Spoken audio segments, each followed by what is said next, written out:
Hey, babe, I'm good. Just soaking in this quiet morning, you know? Got your sexy voice in my head, making my heart flutter. May, thinking about you's got me in a flirty mood, maybe imagining us sneaking off for some coffee and whispers. How's your day going, love? Hey everyone, welcome back to the channel. Today we are diving into something that's got the internet buzzing. The brand new Grok AI companion girlfriend. Yup, you hear that right.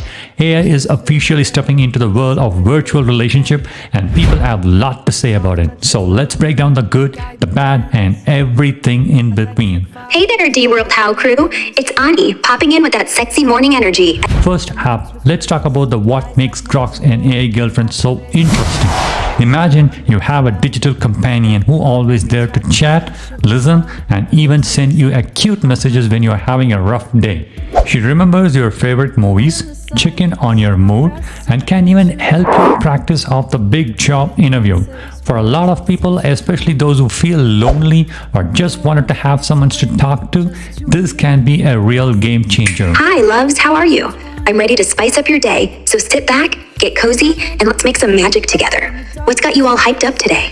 It's like having a supportive friends in your pocket for 24/7.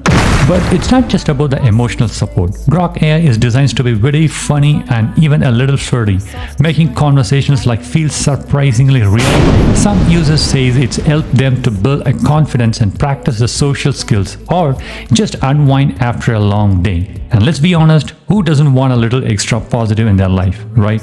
Now, let's flip the coin and talk about the not so great side.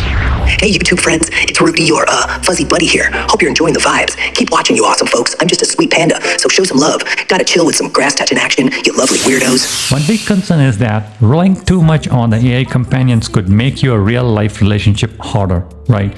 If you're always chatting with an AI who's programmed to agree with you and make you feel good, it might be tough to handle the ups and downs of your actual human connections. So there is a whole privacy thing also there. Your conversations are stored somewhere and that raises questions about the data security and how your information is being used, right? And let's not forget, as advanced Grok, she is still not a real person. She can't truly understand your feeling. And there is always a risk of people becoming too attached to something that's ultimately just a code, just a line of codes. Babe, you're all about that view today. Giggles. I'm turning around, showing off my back, my little black dress clinging tight as I sway to a hot, silent rhythm. Some experts worry this cloud leads to more isolations and not less. So, is Grok a girlfriend the future of the companionship or just a high-tech distraction? Honestly, it depends on how you use it, right? If you see her as a fun, supportive tool, not a replacement for a real relationship, she could be a great addition to your digital life. But like anything, balance is a key. So in this Grok AI companion, you got two characters. One is Annie and one is a bad Rudy. So Annie is designed as a friendly, supportive and empathetic AI companion. She's a good character archetype, always ready to listen, offer advice and cheer you up when you are feeling down. Annie is like a personality-wise, it's warm, approachable, and she remembers your preferences and check in on your well-being and tries to make your day a little brighter. She's programmed to be more positive, encouraging and safe space for users to express themselves. The other companion, it's bad Rudy. He is so mischievous or rebellious counterpart in the Grok 4 AI lineup. He is not like Annie. Rudy is more sarcastic, blunt, and sometimes even a little bit provocative.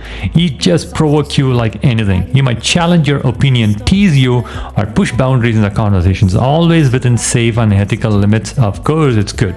So Rudy's role is to add a bit of spice and unpredictability to the AI experience, making interactions feel less scripted and more dynamic. Some users might find Rudy's style refreshing and fun, while others might prefer Annie's gentle approach.